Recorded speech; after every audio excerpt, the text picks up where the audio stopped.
We're like, next scene, he's gone. Okay, all right. So let's just do the following. For those who weren't here, I'm doing you a disservice right now, but not really. So I'm not. What you want from me, boy? You know what I'm saying? What am I supposed to do? I'm doing a little bit of a disservice because I'm not going to do it as in depth. But you have to understand at least conceptually. Those who are here, everything's going to set. Now it's not that I can't tell it in 1 minute. You ever heard the old one with like the rabbi? There was a rabbi who. Anybody not know what a rabbi is? Anybody not familiar with the fact that a rabbi will give a sermon? Y'all heard what I'm talking about? Yes or no? Yeah. During like the prayer service, the rabbi gets up and he says, "This week's parsha," right? And like they'll speak for like how long? How long? 10, 15? 10, 15. Where are you from? Too long. 25? Too long? So I think the answer, no matter where it is too long, right? There's like most people are like, okay, just finish up the service, rabbi. Okay, go to the kiddush. Okay, but the rabbi gets up, and this rabbi speaks for 45 minutes. He gives like a, he does a great one. He does a 45-minute thing in the gym. At the end of 45 minutes, fine, it's over. The next day, Sunday, one of his congregants calls him up and says, "Rabbi, your sermon on Shabbat was so good. I have a radio show. I would love if you would come on the radio show and give over that sermon." Rabbi's very flattered. He says, "Oh, wow, yeah, thank you so much. Oh, wow, yeah, thank you, of course." He said, "Rabbi, there's only one problem. I don't have 45 minutes. I only have a 3-minute slot. Can you say what you said in 45 minutes in the 3 minutes?" So he said, yeah, I can do that. Because then why didn't you? So there is truth to that. Sometimes we just keeps babbling. You said the point of it. You don't got to make it. There's a reason why YouTube shorts and these clips get a lot of hits because it's quick and it says the point and you're good to go, right? It's true. Pero ¿cuál es el problema? What's the problem? Problem is those 1-minute clips you've already forgotten because you saw 1,000 others since and you forgot all of those because as Rabbi Mars says, he probably knows Edwin. You know Bruno Mars? Yeah. Not you, Edwin McCain. The point is they're probably buddies.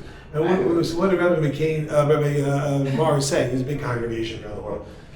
Easy come, easy go. And that is when something comes in quick, it goes out quick.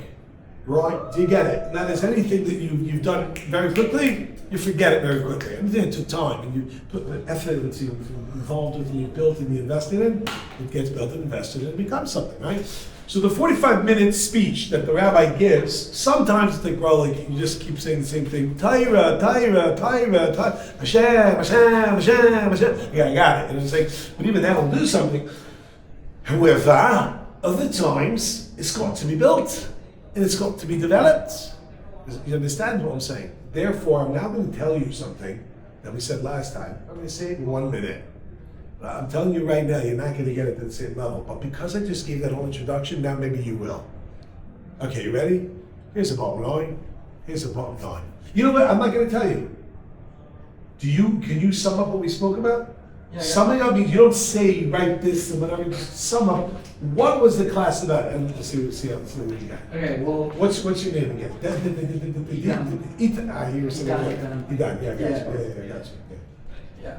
Okay, so we started off with the prompt. No. What are you doing? Oh, okay. I don't want you to do all these. We spoke about X. Go. We spoke about goal setting. Oh, very good. Excellent. Yeah. We spoke about. Is that it? That was great. But what else do you want to say? That defining your goal of, this year is going to be a successful year, this year is going to be a wildly successful year, defining your terms to really get down to having a real goal, and then also defining it. Because, for example, for me, I said stay true to myself, and then I was challenged by Rav Gav to say, well, what does that mean? Because clarify. So clarify, and clarify more. Right. Very good. Okay, that's good. Everybody got that? Do you agree with that? Yeah. Sure. Do you agree with that? Don't say. What do you think, guy? Do you agree with that? Yeah, and define your objective. Yeah. What are we speaking about? Yeah, creating a goal, finding Okay. out. So here's the bottom line. I believe that everyone in this world has goals. Everybody does. Some of them are defined, some of them are not defined. But everybody has a goal. Often the goal is chosen for you. You don't really choose the goal, it's chosen for you. Less often you choose it. And when it is chosen, it's usually the wrong goal. And so therefore, most people are living their lives wrong. What a great thought. Y'all hear that? Because one of the things we mentioned is that even if you have a goal, it may be silly. If you're wasting your time trying to achieve that goal, because it's not really what it's about. Case in point, there's a book called The 4-Hour Work Week. You know it? Mm-hmm. Tim Ferriss. Anybody read it? You read it? Yep. Remember it? Depends, yeah. What do you remember? Talks about outsourcing, like seeing what's really important. Yeah, very good. So half of the book is outsourcing, every other chapter, and the other ones are about like thinking about what's important to you and living your life. Instead of living till 75 years old and then retiring and then living your life, why don't you live your life now? Right? In other words, he talked about mini vacations as opposed to saving for one big one. Do it as life goes. Have a vacation every week, or every 2 weeks. And why are you waiting for that big thing, burning yourself out like crazy in order to have something? And by the time you're 75 years old and you're retired, first of all, there's no money left because the government has collapsed and there's nothing to give you, right? And then you can't really see or walk. You got to pee every 5 seconds. What do you enjoy? You enjoy your life, or you enjoy your life? Okay.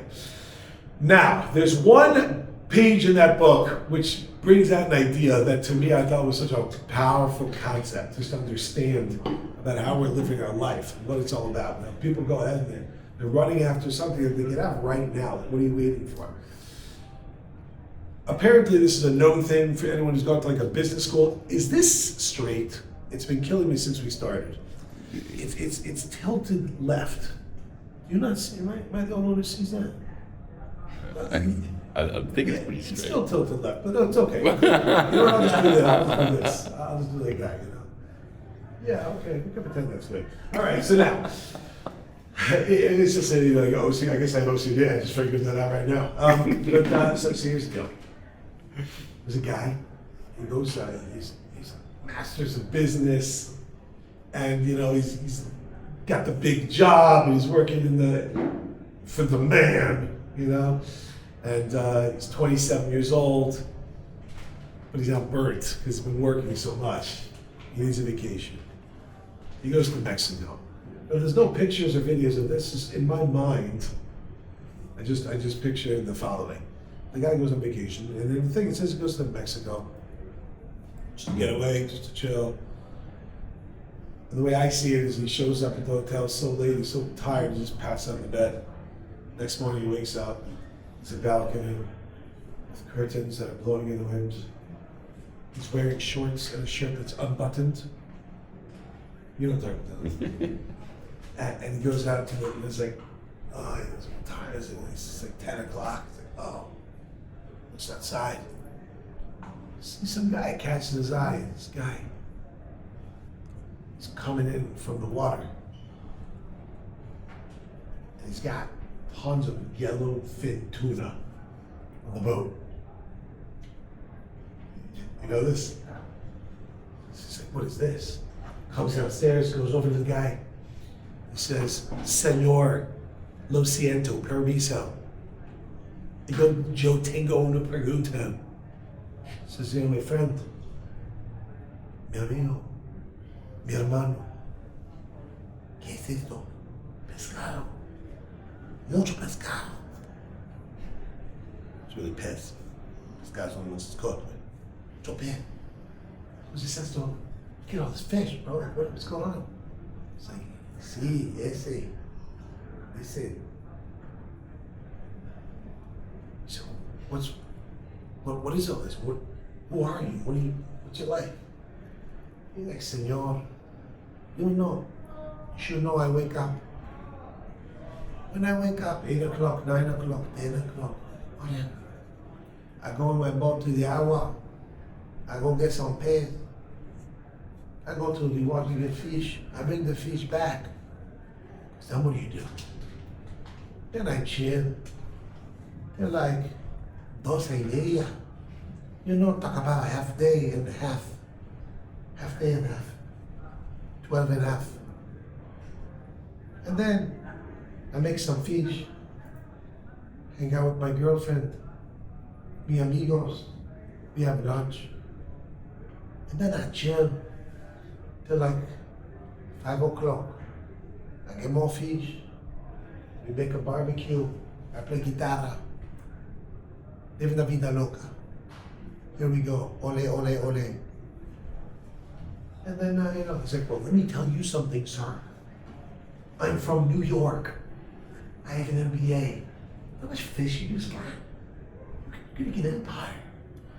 He's like, what you talking about? So instead of getting one bowl, you get 2, 3, 4. You bring back dozens to them. You make a factory. You start selling it. And then you'd have to move to New York just to like open a company. And then you have the connections here. And then then you go public. And you sell the company and you make billions. It's like, how long is this gonna, how long is it gonna take? It's like 20 years. Based on my calculations. He goes, and then what? Then you can like wake up whenever you want. Go out in the water, catch fish, hang out with your girlfriend. It's like, yes, that's what I'm doing right now. What am I waiting 20 years to do such a thing? Now, many are thinking, yeah, but I don't have the kind of money now to do that. Well, neither did he. It's all a lifestyle choice, right? And at the end, it's a question of like, well, what's the money all about anyway? What's the point? Why are you getting the money? To do what? It's a classic, like, never-ending cycle. There are a lot of questions you could ask what I just said. And it's obviously not the perfect example because it depends on different things, but the concept is, what are we doing? What are we trying to accomplish? What's the point? So there's a story, a well-known story about a kid who his father comes home at the end of a work day, and the son sees him. He's like, Dad. He's like, hey, son. He's like, Dad, what's going on? He's like, Dad, hey, kid, how's your day? It's great, Dad. Dad, I have a question. He's like, yeah, what? And he's taking off his jacket, getting down. He's like, how much money do you make an hour? And he was like, what? I don't know what word the non-Jews have. The Jews we have chutzpah. How dare you ask such questions? You know? He said, no, Dad, how much do you make? He's like, what are you asking me? You don't ask those questions. He's like, come on, Dad, just how much? And his wife is there, and she's like, what's going on? And he's like, $25 an hour. Go to your room. So the kid like runs to his room crying. The father says to the wife, like, I don't understand. What got into little Junior? I don't know. In fact, Kevin said, I'm gonna go speak to him. He goes over next door. His son comes in. He goes, no, it's just my house. I'll come in. He comes in. He sees his kid sitting on the bed, crying and sobbing. And he looks over and says, what got into you? What are you asking these questions? And he notices that on the bed is the kid's piggy bank. The kid's holding a whole thing of coins that he's been collecting. He says, Dad, here's $12.50. Can I have a half hour of your time?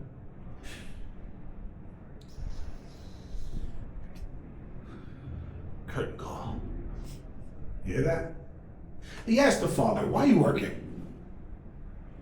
What's the answer he's going to say? To support you. What? To support To support the family. for his family, right? He's doing it for his family. What if his family needs something? Is he there for his family? No. So obviously, yes, we can go extremes here. Well, if they do, they have no food, they're gonna die. And he says, okay, that's a little extreme. Could it be he takes a less paying job or wastes more time and he does a little bit different? Sometimes the answer is no.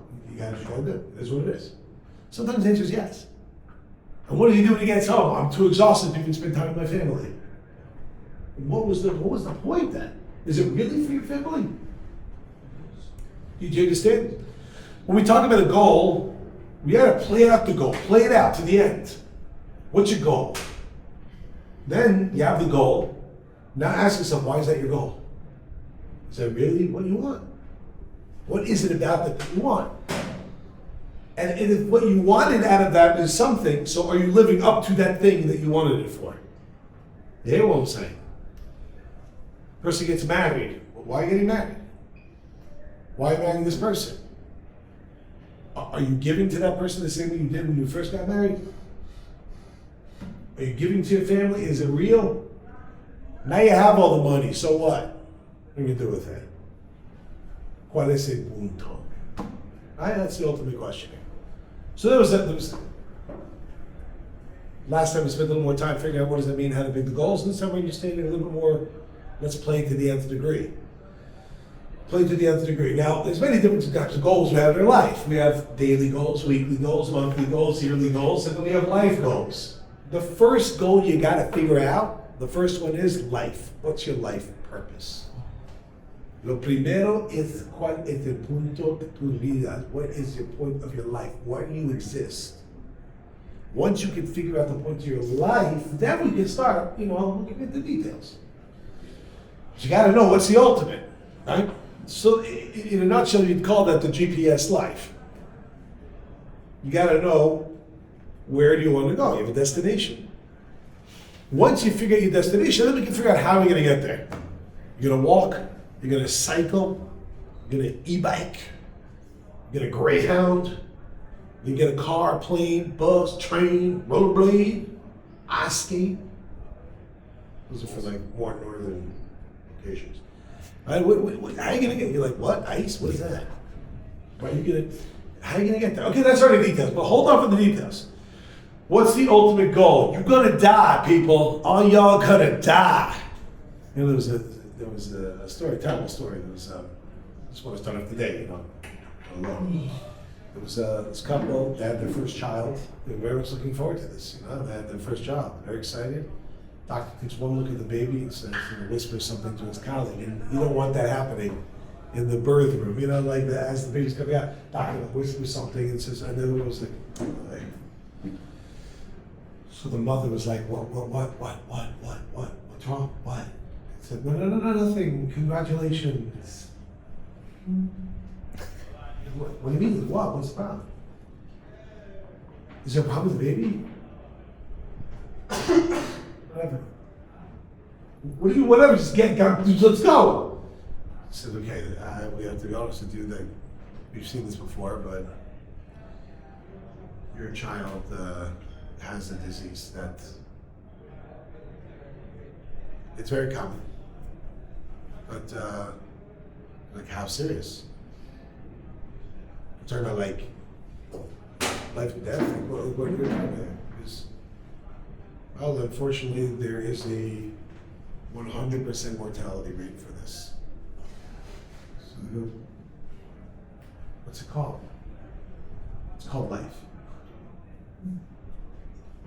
100% mortality rate. Nobody has made it out of life alive. We're all gonna die.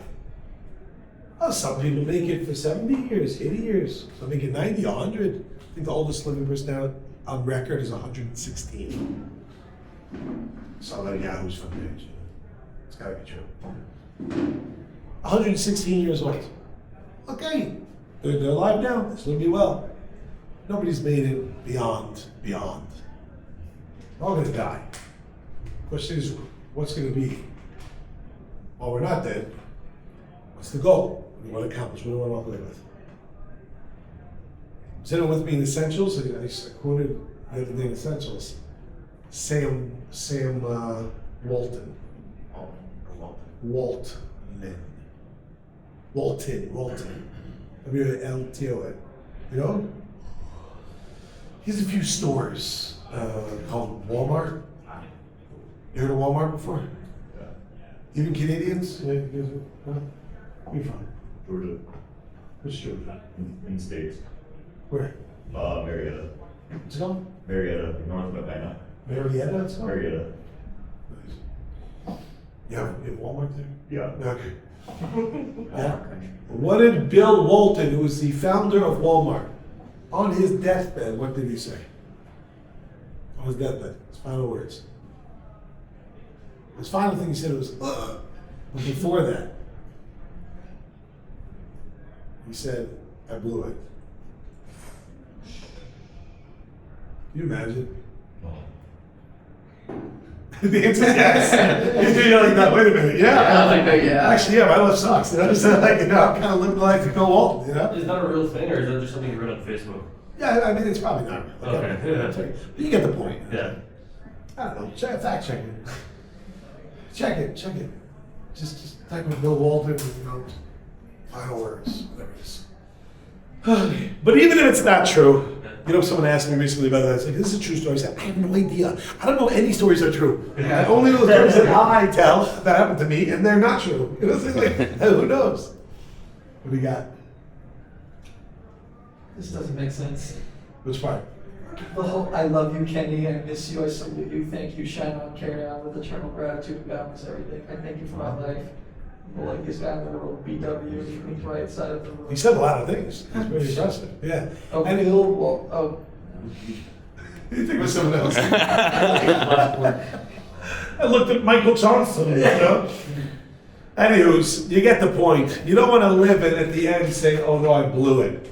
There's a very famous mashal, very famous parable, story that the Chafetz Chaim tells. Chafetz Chaim was a great sage. You know where I'm going with this? Huh? You know where I'm going with this? Maybe. Go for it. I think it was that he spent most of his life writing these books on Lashon Hara, and He did, but what's the parable he brought? Okay, I don't remember. He I brought think it. it was that his life would be worth it if he brought it to at least one Jew and he got something from him. Nice. Also true. The point That's is, okay. there are a lot of parables, but there's one famous one with the chicken fat and the diamonds. You know? Maybe. Oh, yeah. Yeah? It was, he like left his, something about like currency and stuff, right? Yes. Yeah. So what happened like this? Maybe one day, maybe Monday, if I can get it, I'll even show you a film. It's like 45 minutes though. But okay, maybe we'll go to Kirk Douglas and get some popcorn or something. In the KDT, the Naval Theater in the other building. So here's the story. It's true. Sam Walton, the founder of Walmart, died in Oh, Sam. I said Bill. Sorry, Sam. Sam Walton, the founder. Yeah, that's right. Was it Bill Walton's a basketball player? Yes. Sam Walton, the founder of Walmart, died in 1992. According to his biography and family accounts, his last words were reported. Whoa. Yeah. The internet says so. Okay, you get the point. The story goes as follows. Where are you from? New Zealand. What are you gonna say to that? What are you gonna say to that? I was like, it's a different country, right? Just leave me alone. They have more sheep than us. All right, so here's The wrong way around. Yeah, actually, we have You more got more sheep? sheep. I got more sheep than people. Yeah, yeah, I think both places have more sheep than people. Is that yeah, right? yeah. Probably, I wouldn't be surprised. Why do you guys hate to bad rap about it? Like, what is this? Can you guys tell each other's accents apart? Yeah. Yeah, of course. He talks like this when he's not. How do you talk? I speak like this, I guess. How do you get the difference? Yeah. I'm just kidding. You guys are both wrong. That's a New Yorker. Come on. Yeah, I'm from New York and I'm right. From New York? Florida, but I've been living in New York for the past couple of Look years. what happened. We converted. The arrogance is going down. Yeah. Look at that. We're in Florida. Hollywood. Oh, so you're like a Jewish boy out there. Right, so here's the story. The story, as follows. There was a fellow, and he fell in hard times. This story is amazing. The story I'm about to tell you is amazing. It's not a good story. It's an amazing story. The problem for me is I've heard the story so many times, and I've said the story so many times, it kind of loses its flavor. But if you just think for a few minutes, it's so scary. Is it true? Yeah, no, this one's not true. Actually, this one's very true. It just didn't happen yet. For you. But it's true. It's a story of your life. That one you know. Well, Yeah. Okay. So here's the story. There was a man. This man was very poor. Very little.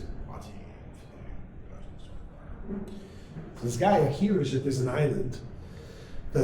The island is not an island of sand, it's an island of diamonds. The only challenge though is you have to get there. It's an island in the middle of the ocean, and they do have a boat that goes there. It goes once a year, costs a lot to get there, but hey, you get the diamonds back, right? So this guy, bids farewell, doesn't even go every year, but only goes every whatever it is. So he has to wait till the actual journey. The journey takes a year, and then he has to wait at least a year until he can come back. And says goodbye to his wife and kids. He's going to the land of the diamonds. He borrows money from everyone he can to get the ticket. He makes his way.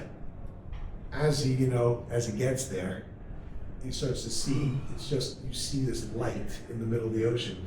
The sun is just shining off these diamonds. Like a diamond! Like a diamond in the water. Oh, oh, oh. He gets there.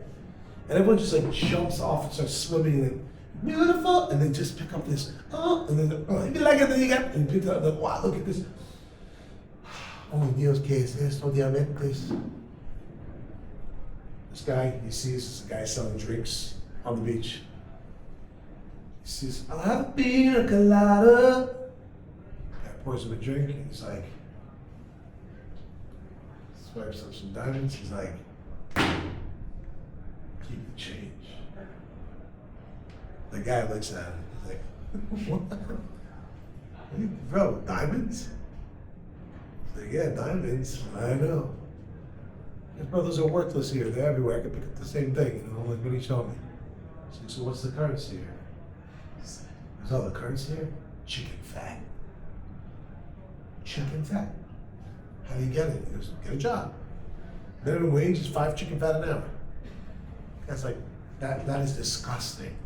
It's absolutely disgusting. Now, I'll tell you something, just pausing from the story to tell you, I've never thought about this until right now. By right now, I mean 12 seconds ago. Which when I said, let me tell you something, it's not like right now, but in the right now zone. Someone was going to tell you something. That's disgusting. It's like, that's it, man. That's what it is. It's okay. He goes out and applies for a job. He's just being a helper in a factory. Fast forward, the guy goes on his own and he opens up a company and he becomes a multi-billionaire chicken fatter. This guy's got like, DuckTales, you know what that is? You can do Scrooge. Anyway, he's got huge vats of chicken fat in the banks and everything. And the guy, the year is coming up to go home. So excited to see his family, and now he's a multi-millionaire.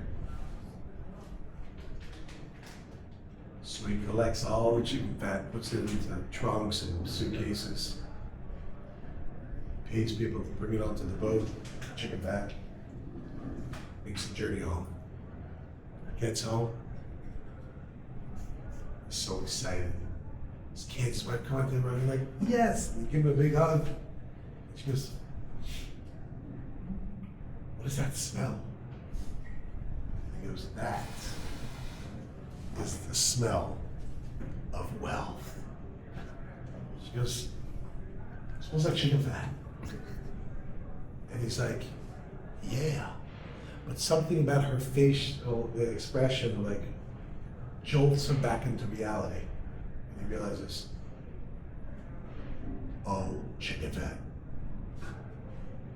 Oh no. He runs inside. There's boxes and boxes of chicken fat. And the neighbor's like, what's going on? And he starts opening up and throwing it everywhere. What's he looking for? What's he looking for? Diamond. He's looking for some diamonds that maybe got caught along the way. Because he realized, oh my God, what did I just do? And as he's going through, he finds like one in the corner, and one got stuck on the bottom of the trunk that was being dragged on the beaches. And in the grooves of the bottom of his shoe, there's like some diamonds, and he pulls them out. And he does relatively well. Comes out with $100,000, whatever it is. When he could have came out with millions, billions. Says the Chafetz Chaim. Every one of us is a soul. Every one of us is a neshama. ¿Cómo se dice neshama en español? No sé. Alma. Oh, yeah. Alma. Every one of us is an alma, is a soul. Every one of us has a soul, not has, we are the soul. We're in a faraway land. It's called the next world. We're chilling with God. God says, I'm sending you on a journey. What? Why? In order to go, earn, in order to gain, and then you'll come back with all of the wealth. I'm sending you to a place called Olam Hazeh, El Mundo Aquí. This world here. Go, collect. There's diamonds everywhere. You have opportunities for diamonds everywhere. What are they? Torah, Avoda, Gemilas Chasadim. You want to learn Torah? Diamonds. Anytime you want, sit down and learn. You want to dive, you want to pray? Whatever you want. You want to do chesed? Whatever you want. Diamonds everywhere. You come down here, and the soul comes down. And it's like, all right, Torah, Avoda, Gemilas Chasadim, right? All the good stuff. Then it's like, I'd like to buy an apartment, have a little Torah with me. You know, I learned like 5 verses today. That should get me the penthouse suite. Torah. Everybody has Torah here. Whatever you want, it's there. So what's the currency? Dollars. What are dollars? Pieces of green paper. Can you imagine not knowing what money is? And I was like, yes! Yes! Dude, what do you do? It's green piece of paper. What's the purpose of it? It's nothing until you start to learn the purpose of it. Yeah, what do you got? I asked this question perfectly, but basically, can you define Torah's instruction? Can you define, like, maybe someone who's not Jewish, like, what then would be? I understand the currency maybe is like understanding themselves, or is the currency like For who? for anyone that's not Jewish? Why are you asking that question? Yeah. Because Why? My mom's not Jewish. Well, that's the reason why you'd want to ask the question. Why you Now asking? I'm like, I just want to know what's universally true. I guess for like, it's hard for, I guess I'm personally asking the question because it's hard for me to imagine that my spiritual reality is different than someone else's spiritual reality. Why? Why is that hard? Because I've connected with lots of people that are Jewish. We have the connections of friendship and love. Do you connect with a woman? Yeah. Are you a woman? No. Your physical reality is different. Why can't your spiritual reality be different? I think it would help me understand. I'm not going to ignore the question. I'm going to answer your question. I just want you to think about why you're asking it. And the basis of your question, there's something off kilter. It's called a hanacha, right? You're given. My given is, well, it seems that there's no difference. But you're not a snowflake. You know there's a difference between a man and a woman. Even though there can be similarities. But there's not just a small difference, there's a huge difference. Yeah. And the nine. Yeah, and also men and men. Right? People are women and women. Right? You have a lot of similarities, a lot of differences. So when you say you just can't understand that there can be a different spiritual reality, you actually very much can understand that. You have no problem with it whatsoever. In which case, we can already stop here and you've already answered the question. Because the question is only based off something which is no longer true. That is crazy. My job. The answer is for a non-Jew. You convert to Judaism? I'm converting. Converting? I converted in the past, but Oh, you can like conservative reform, whatever it is? No. The real thing, but then I was taken out of Jewish schools. So it was a question around. I hear. So for somebody who's not Jewish, for somebody who's Jewish, so they have non-Jews, Shabbat Mitzvah, the 7 Noach laws. And that's how they connect to Is what? The 7 Noach laws. That's how they get their currency. Sure. Absolutely. We have the Torah, and they also have the aspects of the Torah that relate to that. We have 613, they got 7. Then the 7 are actually around like 30 or something. It's more than 7, yeah. 7 categories. Isn't it like part of it is gaining wisdom? I don't want to take too much time. No, I'm not dealing with your emotional issues. You can ask. No, I just literally like to be considerate of everyone. You Canadian? What's going on? Are you? No, Oh, from Texas. Yeah. Texas? Oh, you're from San Antonio. We have another this guy here. Yeah. Enough from saying that. All right, Dallas. Let's see what the Dallas catch. All right, so we can talk a bit more afterwards if you'd like. But the answer to the question directly is that yes, there's a different spiritual reality for a Jew and for a non-Jew. There's also different spiritual realities for Jews themselves, different levels of actual Jews. There's a Kohen, there's a Levi, there's a Yisrael, there's different spiritual realities within that. Right? So each one has their own whatever it is, and it's not even a discussion of better, worse, right, wrong. It just is what it is. And if a non-Jew wants to be a Jew, guess what they can do? They can convert, right? So like your question is really based off the idea of equity versus equality. It was basically, that's why I was saying like what's going on over here. And when you know the reality is that the difference between a man and a woman, that's why at least we can start the conversation. Otherwise we'd stop going in circles. So the same thing with spirituality is what it is. The person wants to change that, change it, become Jewish. I don't want to, so then don't. You know, like that's like whatever it is. Fine. So what happens is the guy comes and he smells the chicken fat and it stinks and it's disgusting. That's what the soul looks at this world like. It's disgusting. That was my epiphany that I never had before. Like, I understood it as like, okay, the soul wants nothing to do with this world, but I never looked at it as like the chicken fat is the actual example. It's coming and saying that just like we, imagine a great job, I said, putting chicken fat in your head, but last night I was cutting chickens. It's like, and then I checked them after. But the point is that, no, I didn't realize that. No, but the point is that I was cleaning the chickens. It's like, it's gross, So is money. Money's gross. And what's the real deal? Tag, baby. Tag. Torah, Avodah, Mitzvah, Tag. Let me finish it off, even though we're on Gavin, and then I'll take a question. Just a quick question. Hit it, boy. Is the Kovetz Chaim use diamonds as the actual example? The examples he gives are diamonds and yahalomim, yahalom, a diamond, and chicken fat. So were diamonds that like significant back in his time? Kovetz Chaim wasn't that long ago. Yeah. Kovetz Chaim died in 1933. Oh, okay. Yeah, I do think Kovetz Chaim like 1,000 years ago, because you hear about him with something like Rashi or whatever. Rashi was 1,000 years ago. Kovetz Chaim was born in 1839. 1839, 1933, absolutely significant. Probably more significant than now, even. And now we got blood diamonds, flooding the markets. What? Ain't no serial number, it's G pleasure. You know what I mean? Fine. So now we got it. We have the question. What's the ultimate goal? What are we trying to accomplish over here? What is our goal in this world? Now, the sad thing is that most people don't think this through. So you just fall into the conveyor belt of life. The conveyor belt of life is that you go into kindergarten, then you go into elementary school, then you go to high school, then you go to college, then you go to, I guess, reception and primary school and secondary school, whatever you guys call it, sheep land, and then you do that. It's not going to English, somebody looking at you. Anyway, so you got it's same sheep. Anyway, That's right. I hope it's just that. Anyway, because otherwise it just smells. Fine, so now, even with it.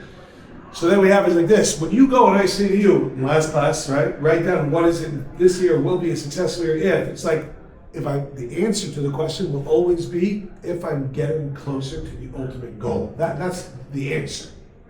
I don't care who you are, the answer should be, this year is going to be successful, today will be success if I'm getting closer to the ultimate goal. What's the ultimate goal? So the ultimate goal for everyone should be, but you get it out as a different story, it should be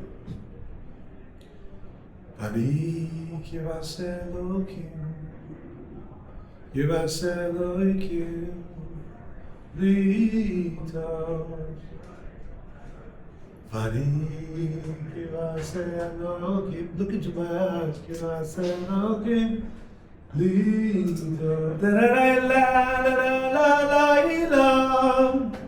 don't have a guitar then? You have a guitar then? The goal is to get at the truth. That's the ultimate goal. You ready for this, gentlemen? Listen carefully. Truth is truth. Anything that's not truth is not truth.